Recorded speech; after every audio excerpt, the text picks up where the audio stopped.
Okay, good morning. This Tuesday, of course, is Asara B'Tevet, the fast of the 10th of Tevet, which, as you all know, commemorates the siege of Yerushalayim in 588 BCE by Melech Nebuchadnezzar, the Babylonian king. And that siege ultimately leads to the destruction of Yerushalayim, the Churban Beit HaMikdash, the destruction of the first temple, and the Babylonian exile. But following the founding of the state of Israel, the fast of the 10th of Tevet was imbued with new meaning and a new identity.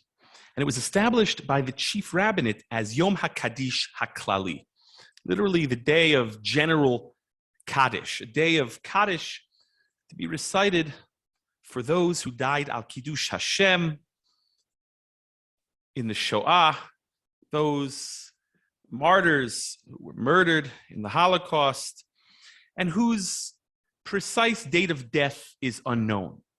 In other words, there's not a specific yahrzeit for them. We don't know exactly when they perished, so we say Kaddish on Asara B'Tevet in their memory for their neshamot, as well as those Kedoshim who have no one left to say Kaddish for them. Entire families, entire villages, shtetlach, towns were wiped out. So there are many Kedoshim that have no one to say Kaddish for them. So the chief rabbinate, the Rabbanut HaRashid here in Medinat Yisrael, established Asara B'Tevet as a day of Kaddish for those Kedoshim. But the choice of the 10th of Tevet as a memorial day seems very curious at first glance, and was indeed the subject of much controversy and much discussion and debate, as we will explore together this morning.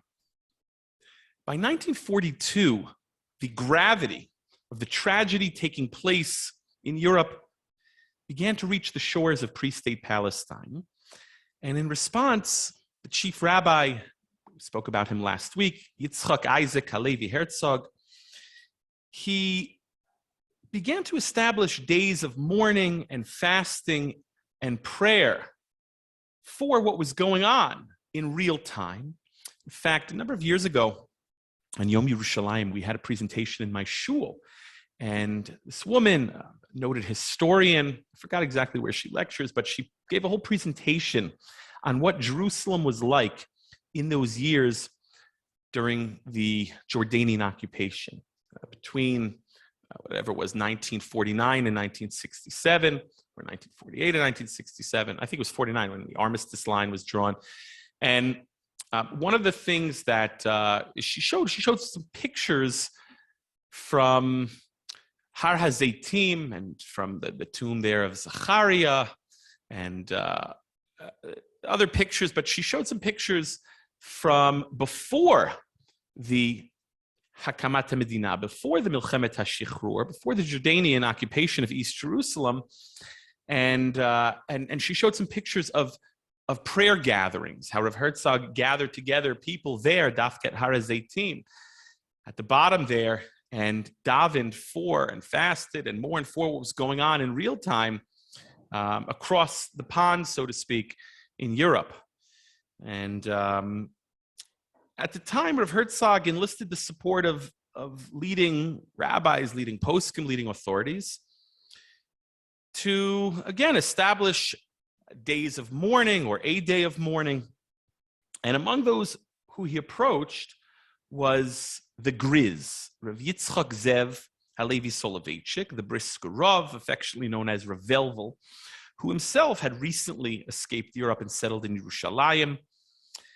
And Rav Velvel, as we'll see in a moment, was vehemently opposed to adding a new day of mourning and fasting to the Jewish calendar. This very question would be revisited following the Hakamat HaMedina with the question of establishing Yom HaShoah, Holocaust Memorial Day.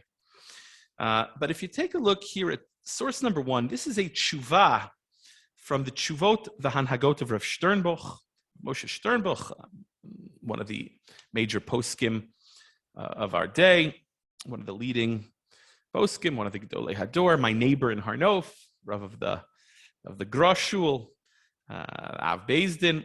So he was also a Talmud of the Griz of Ravelvel Soloveitchik. And here in this tshuva, in source number 1, he records this fateful meeting between Ravelvel and Rav Herzog. And he writes here, She'ila im asot yom evel al milyonei hayudim shenehergu b'shoah. This already, the question later becomes, after the Holocaust, should they establish or create a day to mourn all those millions of Jews murdered in the Holocaust, a Yom HaShoah? And he writes the following, Yesh lahakdim kan uvda shehaya etzel maran hagriz mibrisk zatzal. He says, first, by way of introduction, I will record a Maisa Shahaya, Uvda, an incident that happened with the Griz. This is what I was referring to just moments ago. Bishnat Tafshin Gimel, in 1948, Kishigiu la'aretz shmuot. This is, Tafshin Gimel is 1942, as I mentioned, 1942, 1943.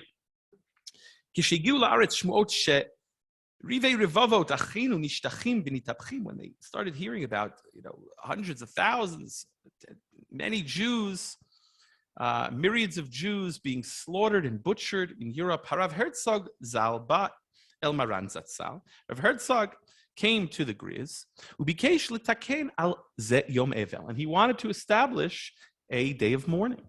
Maran Zatzal hitnaged, but he says our master, the Griz, was very much against this. Amar, and he said she'asur lahosif al yemei ha'evel, and he said that it is prohibited to add to our days of mourning. And so he was asked by Rav Herzog, well, where is that written? What's the proof? Amar lo hagriz zatzal hakina shanu omrim b'tisha b'av al haruge malchut vermaiza v'ashpayra shenirtzachu b'mei iyar v'sivan mikonen sham. We'll see what he's referring to in a moment, but the Griz based his opposition on a kina, a lamentation that we recite on Tisha B'Av morning, which laments the destruction of the communities of what we call Kilot Shum. Shum is an acronym for Spire or Speyer, Vermeise and Mainz. Spire, worms, and Mainz. And it took place during the days of Iyar and Sivan. And he quotes the line there, just skip to where I've underlined, V'chi ein lahosif moed shever v'taveira. And I put here in source number 2 a few lines from this kina.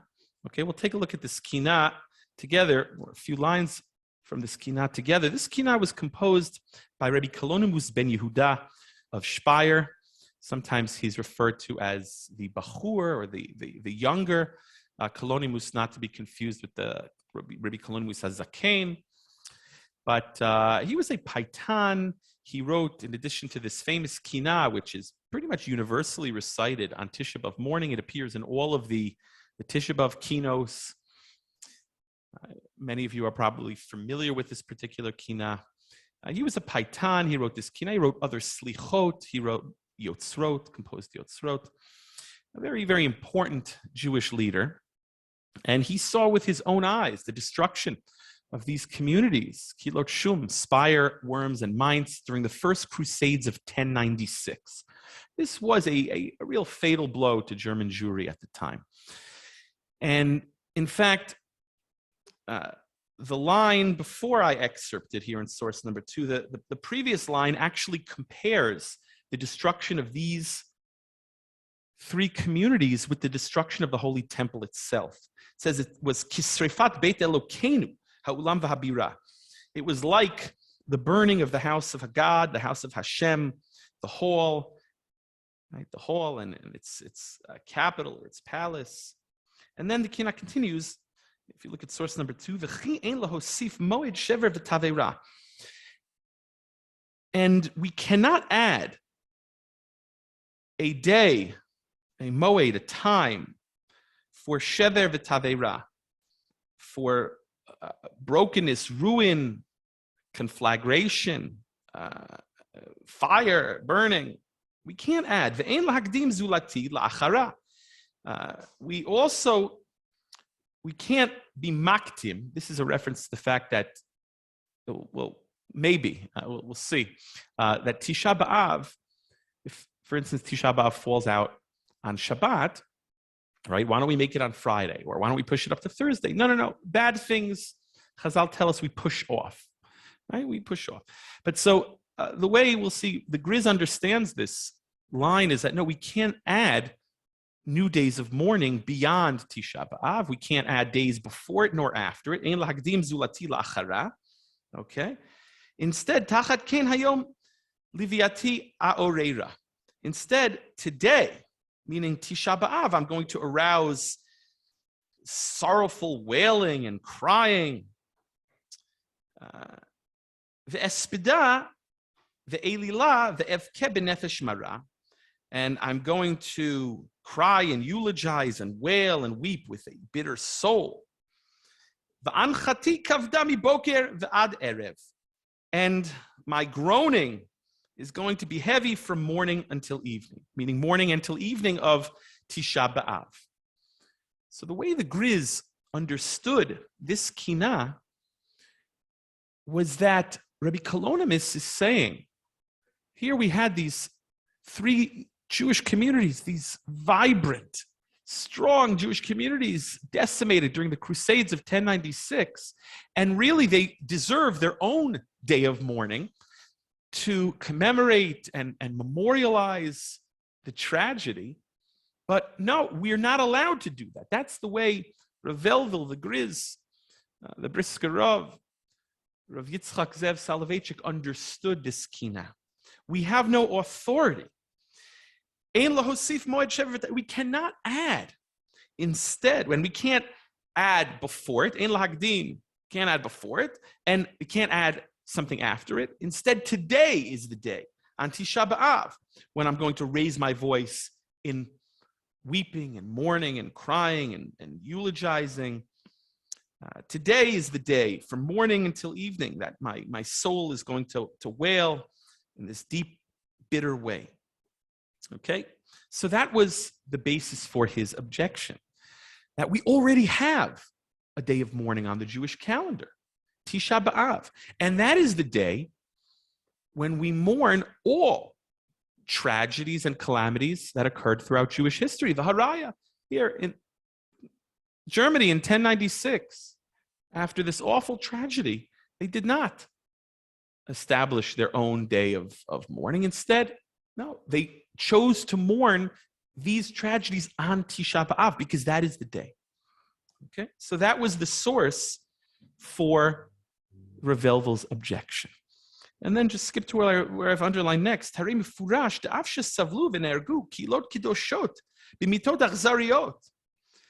even though it's explicit that there were communities that suffered and these entire communities were destroyed and murdered with very cruel deaths, nevertheless,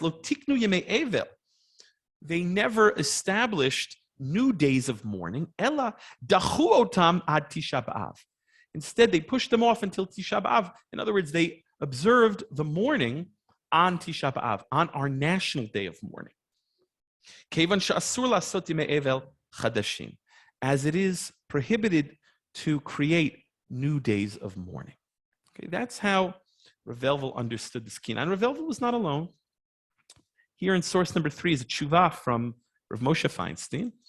And when Rav Moshe was asked about the creation of Yom HaShoah, Rav Moshe too was against the creation of a new day of mourning because, again, we have a national day of mourning, Tisha B'Av.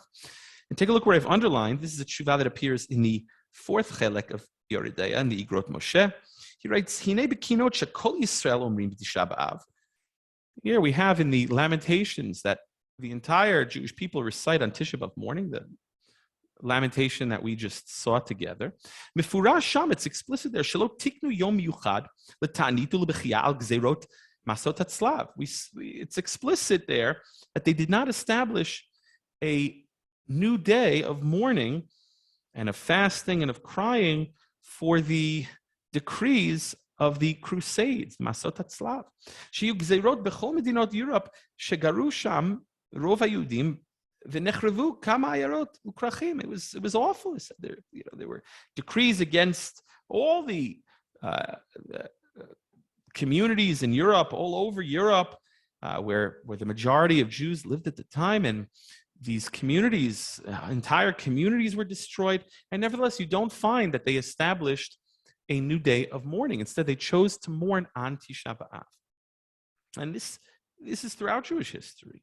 Mishum de'ein, and take a look what I've underlined next. Mishum de'ein ligboa od yom l'tanitu lebechti, because we do not establish new days of fasting and crying. Shalachen tzarich lahazkiram b'kinot do'omrim b'tisha b'av al churban hamikdash, because we have to mourn them and cry and mention them, memorialize them on Tisha B'Av, along with the destruction of the Holy Temple.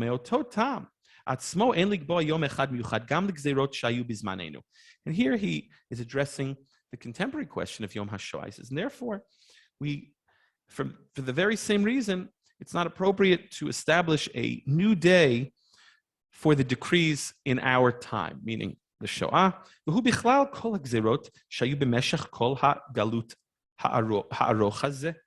And they are included in all of the gzerot, all of the decrees, all of the awful tragedies that took place during this galut, during this long galut. In other words, Tisha B'Av ultimately mourns the current galut as well, right? Tisha B'Av is not just about the first temple, but it's also about the second temple. The current exile, if you will, the Roman exile. Okay, the current exile that we find ourselves in. That's one long galut.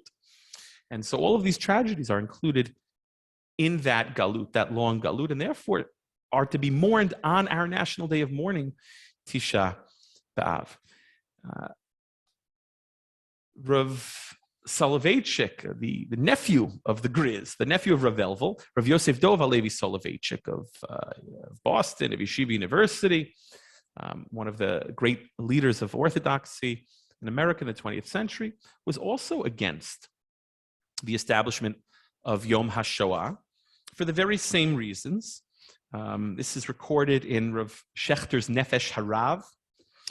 And in a fascinating footnote to Israeli history, following this famed meeting between Rav Soloveitchik and Menachem Begin in 1977, Prime Minister Menachem Begin would seek to move Yom HaShoah to Tisha B'Av, but there was too much opposition. His words fell on deaf ears. But interesting, just a fascinating footnote, that following their fateful meeting, Menachem Begin would seek to try and move Yom HaShoah, which had already been by then established for decades and observed for decades, but he tried to move it to Tisha B'Av.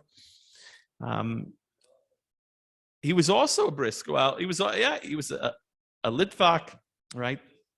They got along well. So the Chazon Ish opposed establishing any fast day for a slightly different reason. He felt we do not have the authority to establish fast days today. You need Nevi'im, you need, Anshe Knesset Hagdolah, or you need Chazal, Okay, we're called B'nai Nevi'im. Yisrael, if we're not prophets, we're the children of prophets, right? Im ein Nevi'im heim, B'nai Nevi'im heim. Nevertheless, he felt, no, you need Nevi'im to establish a formal fast day, at least a national fast day. We have much evidence. We'll return to this a little later on this morning, but there's ample evidence that there were communities that established fasts throughout Jewish history. We'll touch on that in a moment. But what's interesting is in the early days of statehood, and I mentioned Menachem Begin, in the early days of statehood, when they were trying to formulate Yom HaShoah and trying to figure out when it should be, there were all different suggestions. We've spoken in the past about Yom HaShoah here at the OU Center.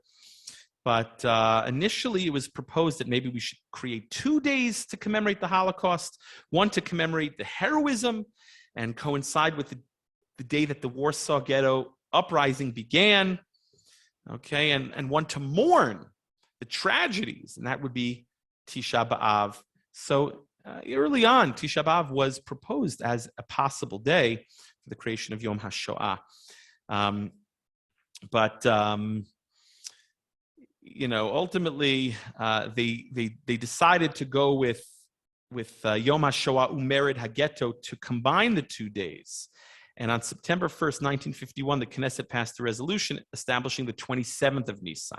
So initially, they wanted to do it on the day when the ghetto uprising began, but that would not work because that's Erev Pesach. Okay, you have stories of these great Gedolim like Menachem Zemba running around during the uprising, trying to find matzos and make a seder. I mean, it's unbelievable. But so eventually, they made a compromise and merged the 2 days to both commemorate the tragedy and mourning, but also the triumph. Here you are in the state of Israel. You have the new Jew, the Zionist, right? So of course you have to commemorate the valor and the heroism of the ghetto uprising as well. And that's why initially it was called Yom HaShoah, and it still is today. I mean, people they leave off Umered HaGetot, but it was formally established in September of 1951 as Yom HaShoah Umered HaGetot.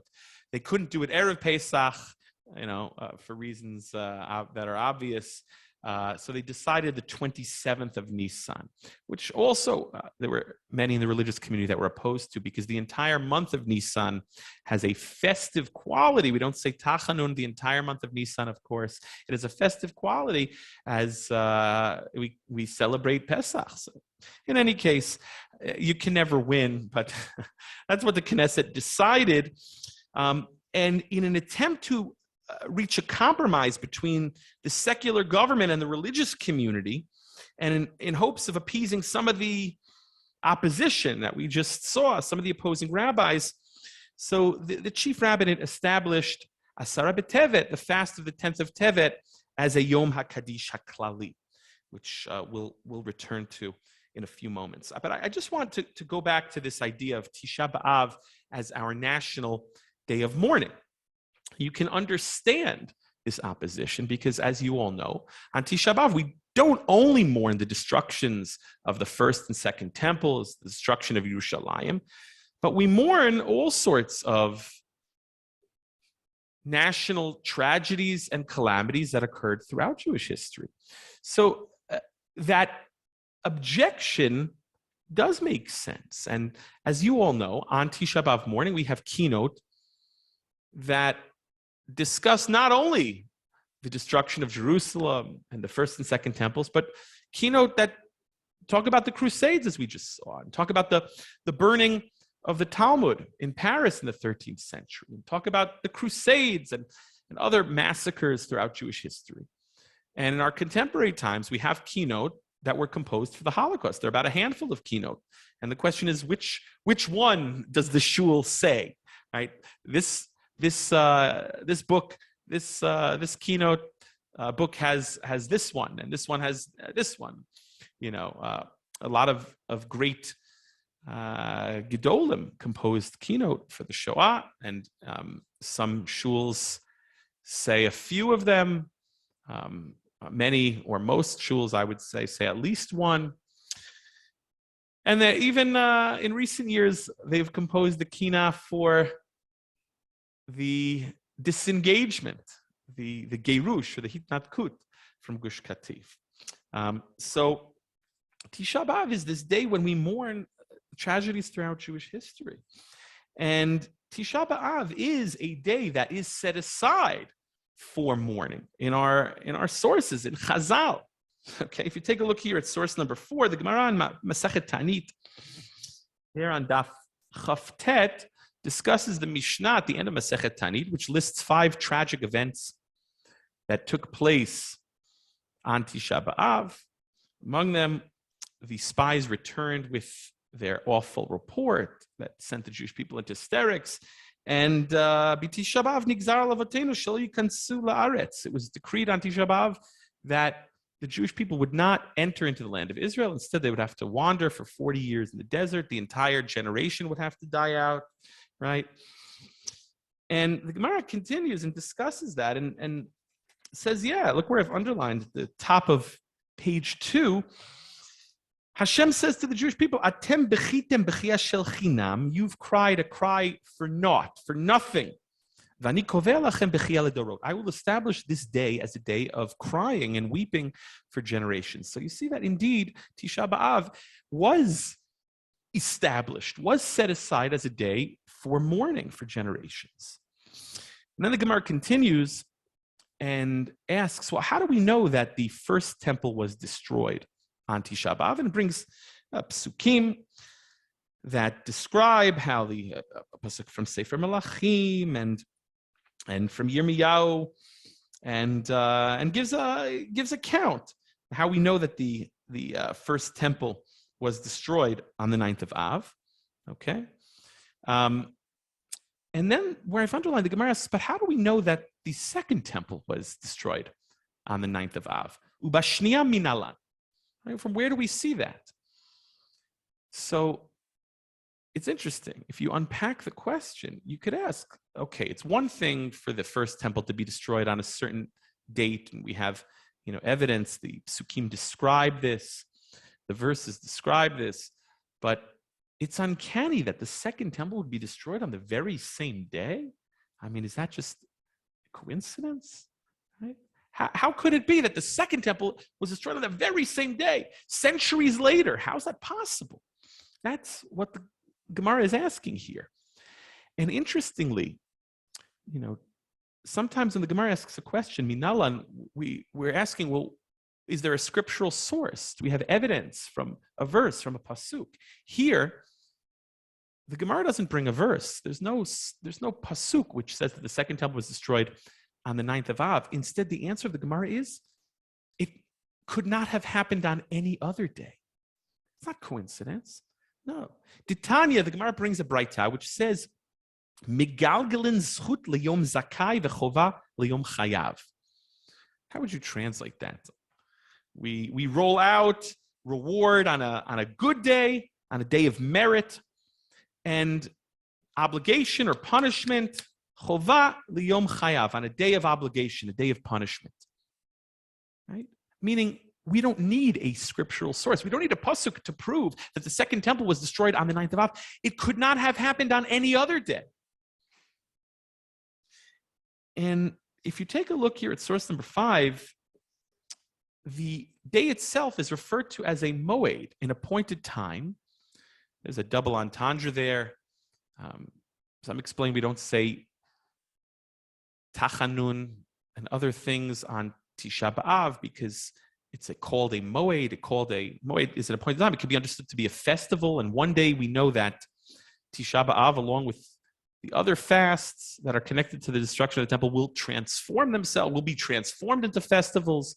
That's the prophecy of Zechariah Perek Chet, that our fasts will be transformed into feasts. It's a Gemara in Masechet Rosh Hashanah and Daf Yud Chet. Right?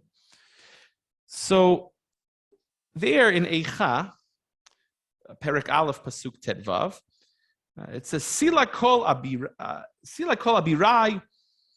Adonai B'Kirbi Kara Alai Moed. Kara Alai Moed. What does that mean? Kara Alai Moed. Hashem proclaimed a moed, an appointed time, lishbor bachurai, to crush my young men. Okay. Gad darach Adonai libtulat bat Yehuda. Hashem has like a wine press. He's squeezed the daughters of Yehuda. Like in a gat, it's like a press. But here, Kara Alai Moed, it suggests that Hashem has, again, established this day as a day of punishment. And you find in many sources here in the Gemara, in Rosh Hashanah Daf Yud Chet, source number 7, it refers to Tisha B'Av and says there, Behuchpulu bo tsarot. Right? Many things, multiple things happened, multiple tragedies happened on Tisha B'Av. Okay. In source number 6, the Gemara in Masechet Ta'anit, it cites the Mishnah, which says that when the month of Av enters, we reduce our simcha. And there on Daf Chavtet, the Gemara says that, we reduce our simcha. Therefore, if a Jew has a dispute, a court date, okay, he's in dispute with a Gentile, he has a court case with a Gentile, Bar Yisrael di'itle dina, he should push it off. Don't have that court date. Right? See if they could change it in the docket, the judge's docket, and push off the court date for another time, because Av is diraya mazle, has bad luck. The entire month is considered to have bad luck. It's born under a bad sign. Again, this day is established as a day of punishment. And the Rambam in Hilchot Taniot, in the 5th chapter there in source number 8, says, he's discussing all the awful things that happened on Tisha B'Av, and says, Ubo bayom hamuchan lepuranut. He just says as an aside, and by the way, on that day, which is muchan lepuranut, set aside for punishment, Turnus Rufus, he plowed the Temple Mount, okay? So the Rambam, just as an aside, recognizes that this day has been established as a day of punishment and a day of mourning. And if you take a look at source number 9, this is a pasuk from the 2nd chapter of Yirmiyahu, the book of Jeremiah. And there too, the Navi suggests that this time is a time of tragedy, a time when our enemies have the upper hand. Our enemies, our pursuers, will be able to get us, so to speak. Our pursuers will have the upper hand, and we'll be able to exact punishment. This is Yirmiyahu Perek Bet Pasuk Chav Dalet. Okay, Pered Limud Midbar Ba'avat Nafsha Shafar Ruach Ta'anata Mi Yeshivena. And this is really the end of the pasuk. The latter half of the pasuk is what is of interest to us. Kol mevaksheha lo yafu bechodsha yimtzaunha. Okay? All those who pursue her, all those who chase after her, all those who seek her will not become tired, will not become weary. Instead, they will be able to find her in her month. In her month, they will find her. Bechodsha yimtzaunha. Well, what month are we talking about? What time is this? What month? Well, it's that month that Chazal say is a month of very bad luck. Diraya Mazle. That month of Av, as the Abravanel here in his Perush, in his comments there, understands it. It's a reference to Tisha B'Av. And here in source number 10, this is a fascinating passage from the Abravanel's comments there to the 2nd chapter of Yirmiyahu, where he records that it wasn't just the destructions of the 1st and 2nd temple that took place on Tisha B'Av, but he records tragedies and calamities throughout Jewish history, and he lists them. Take a look at the top of page 3, where I've underlined. He writes, "V'azman hamuchan letzarotav hu hachodesh hakavua lera'oto chodesh av ve'alav amar bechodsha yimtzaunha." That time that is prepared, that is set for all sorts of bad things. This is the month that is established for wickedness. That is the month of Av, and that is the intent, that is the kavanah of that pasuk in Yirmiyahu that we just read. Bechodsha yimtzaunha, her enemies will find her, will grasp her in that month. Okay, it's the month of Av. Halot tireh, have we not seen Sheboto HaChodesh, that during that month, Nigzera Gzeira al Dor Hamidbar, Shesham Yamutu? Now, first he's listing the tragedies that are mentioned in the Mishnah. Don't we find that in that month, the generation of the Midbar, the generation of the wilderness, they had to die in the wilderness, right? Following the sin of the spies. Vilel Tisha B'Av haya bo bayom necharav bayit rishon, bo bayom necharav bayit sheni, the destruction of the 1st and 2nd temple, bo bayom necharav Alexandria, kahal gadol me'ayudim, shaya shama, and the destruction of Alexandria in Egypt, which was a very large Jewish community.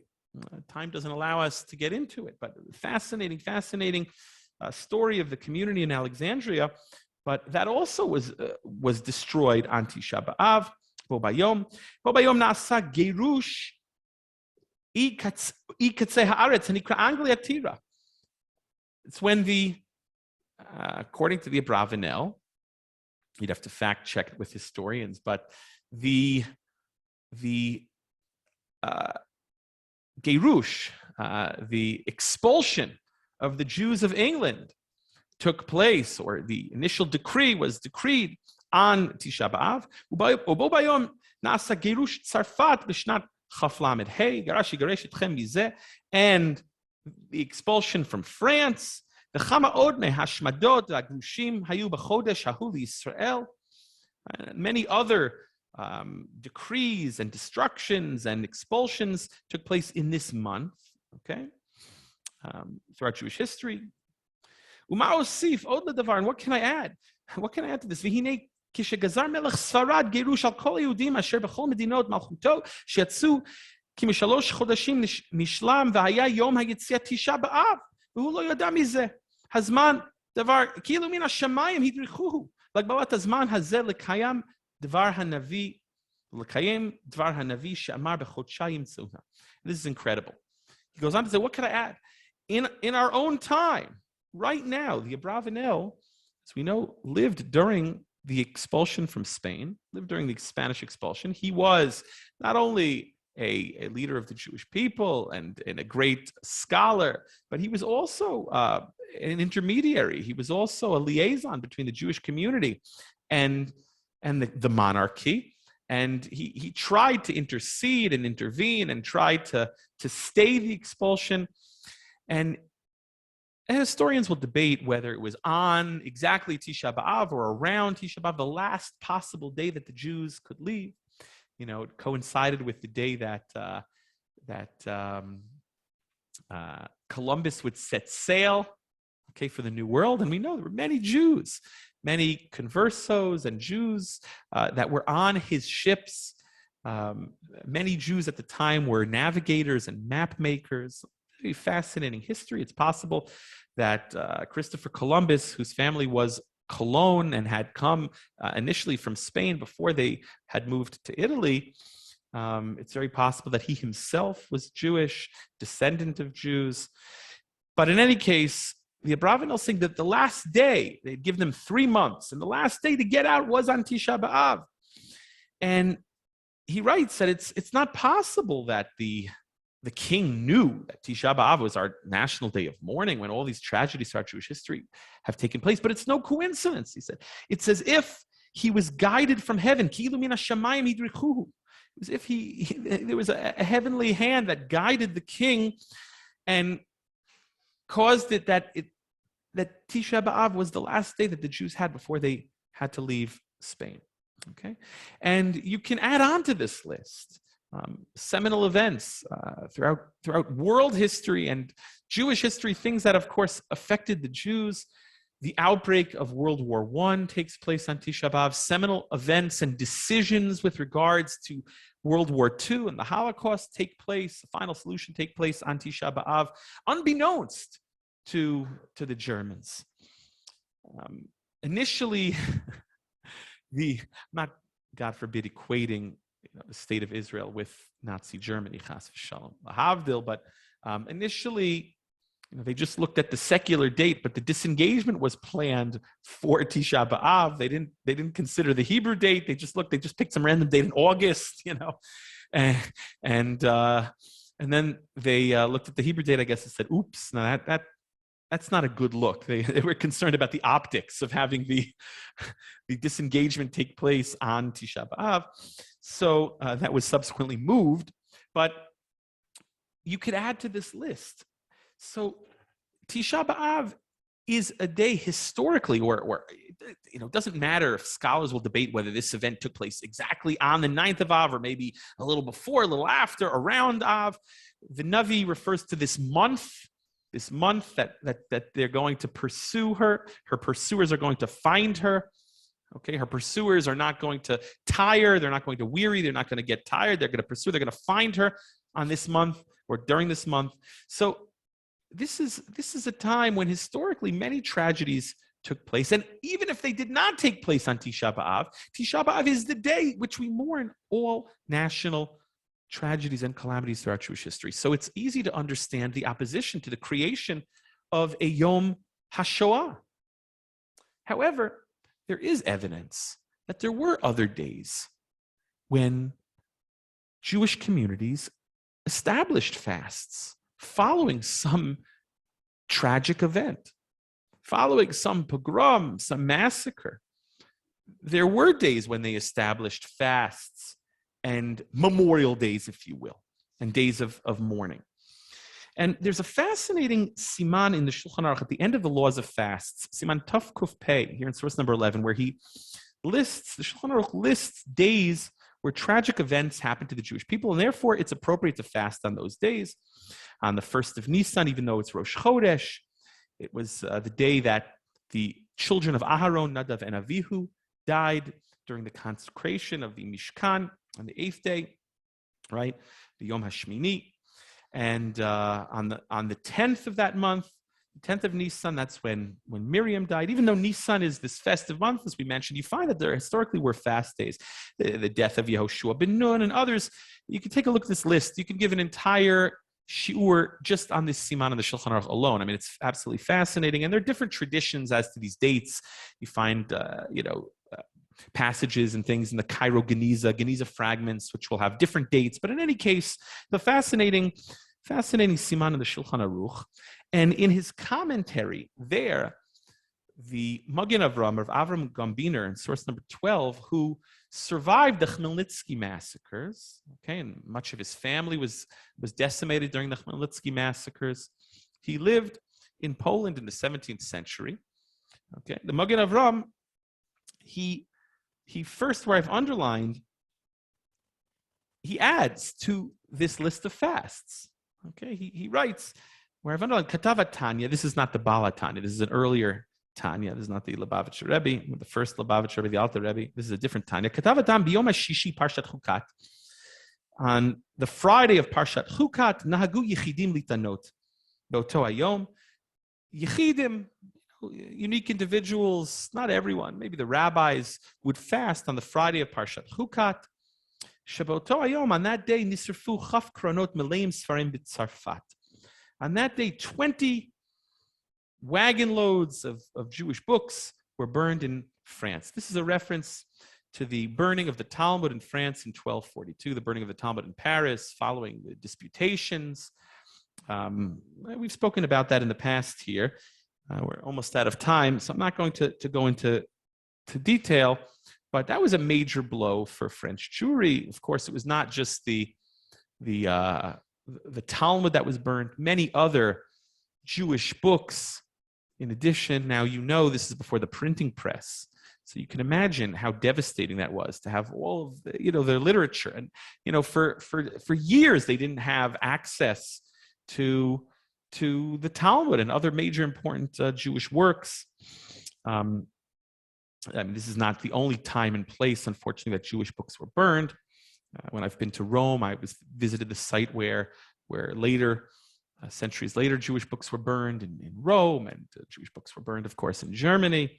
I've visited the university there in Berlin when they burned all. It wasn't just Jewish books, but the Jewish books were targeted there. At the University of Berlin, where there's a site there where you can see where the books were burned.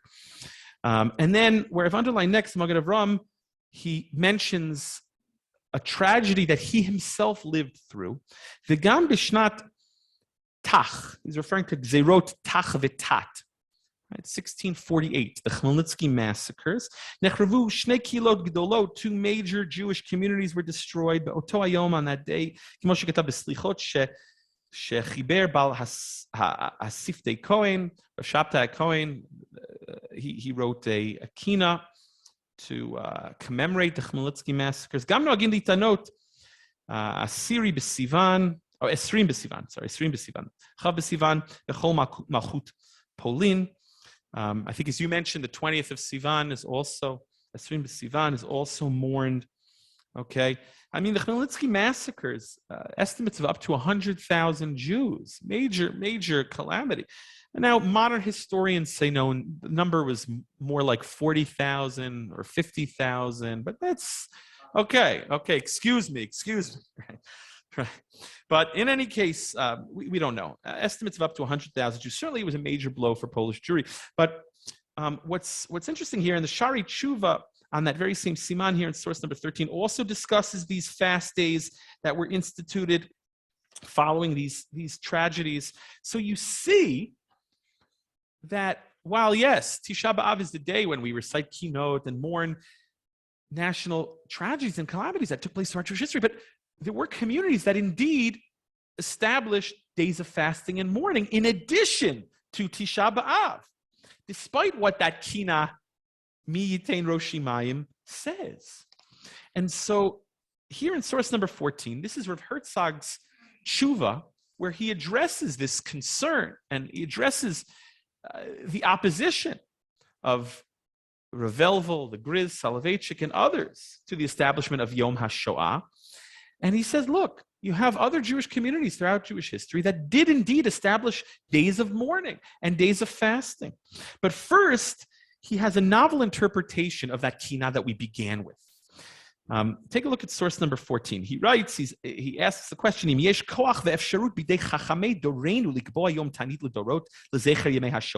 if indeed the rabbis of our generation have the authority to establish such days or a day in memory of the Shoah.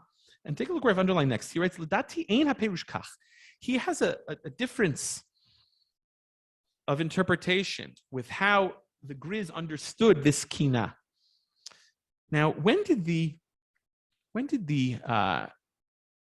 First Crusades of 1096 take place? When did the communities of Speyer and Worms and Mainz, Kilot, Shum, when were they destroyed? I'm sorry? Zerg, Sivan, Iyar, right? And in that kina, it makes a reference to Shavuot, how the Torah was being burned on Shavuot, and these Torah scholars were being burned on Shavuot. And on the day when we received the Torah along with its scholars were being burned. And the way, and by the way, that's, you know that the custom is that between Pesach and Shavuot, even on days when we typically would not say Av HaRachamim on Shabbat, right? If it's Shabbat Mevorachim, or days when you typically wouldn't say Av HaRachamim, it's a prayer composed for the mourners, for those who died al Kiddush Hashem. We do say it. We indeed do say it during Sfirat HaOmer, this period between Pesach and Shavuot. Why? Because that's when the First Crusades took place. And this Av HaRachamim prayer was composed for those martyrs who died al Kiddush Hashem during the Crusades. And so it's very fitting we say it. And even though typically we wouldn't say Av HaRachamim because maybe the Shabbat has a festive character to it because it's Shabbos Mevorachim, we still say it because that's when it took place. In fact, as Professor Daniel Sperber has shown and done extensive research, some of the customs of Sfirat HaOmer, we attribute the customs of mourning of Sfirat HaOmer to the students of Rabbi Akiva, right, who died between Pesach and Shavuot. But a lot of the customs he shows, Professor Sperber shows, actually come later, and they are a response to the Crusades and other pogroms, other things that happened later.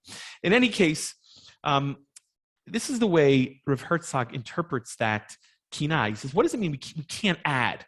We can't add. He understood the kina to mean we cannot add a day of mourning because it's Shavuot. That's what the kina is talking about. His ledati ein haperush kain, ein haperush kach. According to my opinion, you're misreading this kina. Lefi ze medaber hamekonen al shrifat Torah v'hereg lomdea dafka b'yom haShavuot b'yom shnitna bo Torah. Who omer hoil ve'ein lahosif moed shever v'taveira. Says when it says we cannot add, behold, we cannot add another day. It doesn't mean another day in addition to Tisha B'Av. It means we cannot add a day of mourning on Shavuot when this tragedy took place. This kina, which mourns how the Torah was burned together with its scholars. That's what it means we can't add. We cannot mourn on Shavuot, and instead, therefore, we're going to mourn when? On Tisha B'Av. Klomar ein lahosif lamoed chag haShavuot hesped bechi al hashever v'taveri ulakdim hainu likboa yom lifnei yom tov Chazal say we don't make something before we push it off, but we can't have it on Shavuot. That's the intent. And then where I've underlined the next is be'emet halo yadanu shekavu yom latzom ulekonein bechaf sivan shechazru v'kavua b'gzeirat tach v'tat. He says we have other days of mourning, as the Magen Avram and the Shari Tshuva explain, following the Chmielnitsky massacres and other calamities throughout Jewish history, where Jewish communities did indeed establish a day of mourning and fasting. Now, Moshe would seem to anticipate that particular point in his tshuva, back in source number 3, where he too acknowledges, yes, okay, there were days where historically there was a day of mourning established by communities in Poland following the Chmielnitsky massacres. But he says that's different. Those were limited to certain communities. Those were regional tragedies and calamities, not national tragedies and calamities. And Moshe makes a distinction between something that took place in a community, and therefore that community established a day of mourning, as opposed to a national tragedy, namely the Shoah, right, which must be observed on Tisha B'Av. That's how Rav Moshe counters that argument of Rav Herzog, because Rav Herzog said, no, there's ample evidence of Jewish communities creating days of fasting and mourning following some tragedy. So Rav Moshe explains, no, those were limited to let's call them regional tragedies, where a certain community mourned, and they established it as a day of mourning in that community. But you can't establish a national day of mourning. That has to be observed on Tisha B'Av.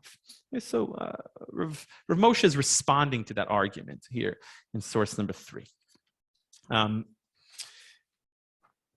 We're out of time, but I just I put an important tshuva here in source number 15 of the Sridei Eish. The Sridei Eish, of course, himself was a survivor and was asked about establishing, again, a new day of mourning on the Jewish calendar, the establishment of Yom HaShoah, and he felt it was very appropriate.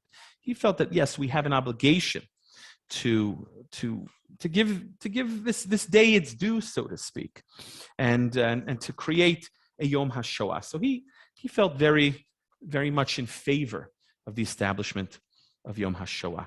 So as I said, in an attempt to reach a compromise between the secular government, who wanted to establish Yom HaShoah to coincide with the uprising of the Warsaw Ghetto, and these poskim and rabbis and leading authorities who were against the establishment of a Yom HaShoah bichlal, Rav Herzog and together with other leading poskim established Asara B'Tevet, the fast of the 10th of Tevet, as this Yom Hakaddish Haklali.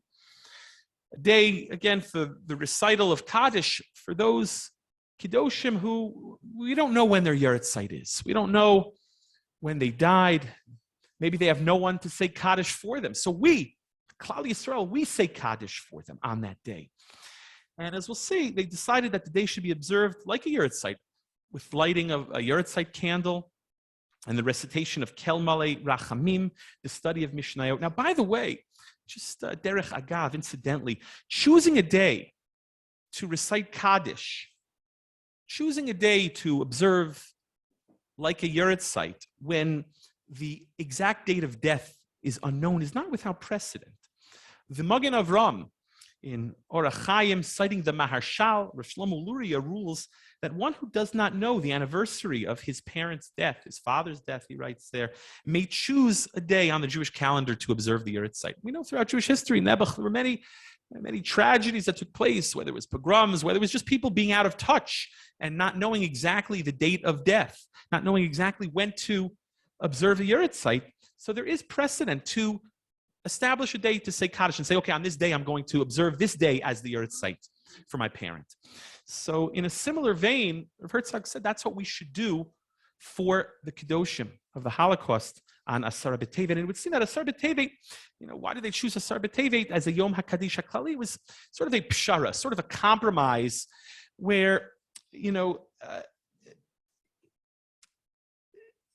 the rabbinate chose to imbue the day with a religious character and to quiet the voices of those who oppose the creation of a new Memorial Day. Right?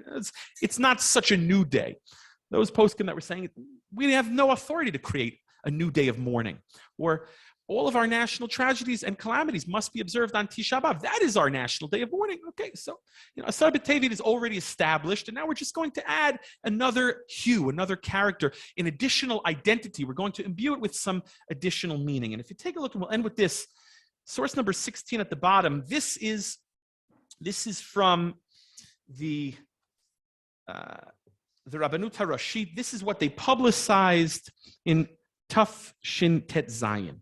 Yom HaAsiri B'Tevet Nikba Al Yadenu Bizmanenu L'Shah V'Ledorot. The 10th of Tevet has been established through our hand in our day, for now and for generations. L'Yom HaShana L'Kilot HaKodesh, for an annual day for all those holy communities, Anashim, Nashim, V'Taf, men, women, children, Shenisfu, B'Hamonehem, B'Achzariyut, Chema B'Yadei, Hatmeot, Shal HaMifletzet, HaNazim Be'Europa, those who were murdered by the cruel hands of the Nazis, the Nazi monster in Europe, V'Ashan HaKivshonot, they went up in ash, in smoke, Shebahem Alu Al HaMoked, Kisa Lehem V'Al Yom Pekudatam. That's kind of flowery language that they were covered over. They end their day of remembrance, meaning we don't even know Nebuch. We don't even know when these people died. We don't even know when their yurtzeit is. Le'ela milyonei hachalalim, those millions of martyrs. She'ein smuchim lekviat yom motam. We don't know again when the anniversary of the date of their death is. Kadosh yom zeh.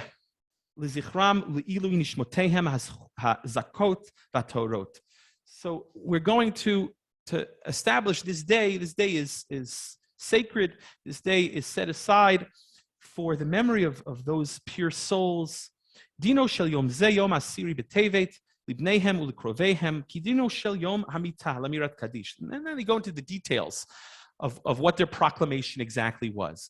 It's going to be a day of reciting Kaddish, lilmod mishnayot, studying Mishnah, which traditionally is done on a yurtzeit, ulahadlik ner neshama, lighting of the yurtzeit candle, ulekol yudi basher husham, and every Jew. In other words, even if you don't have a family member who was killed in the Holocaust, every Jew. Kadosh hayom zeh lezecher revot batei havot umishpachot shenishmedu kalil lelo hishir saridu palit.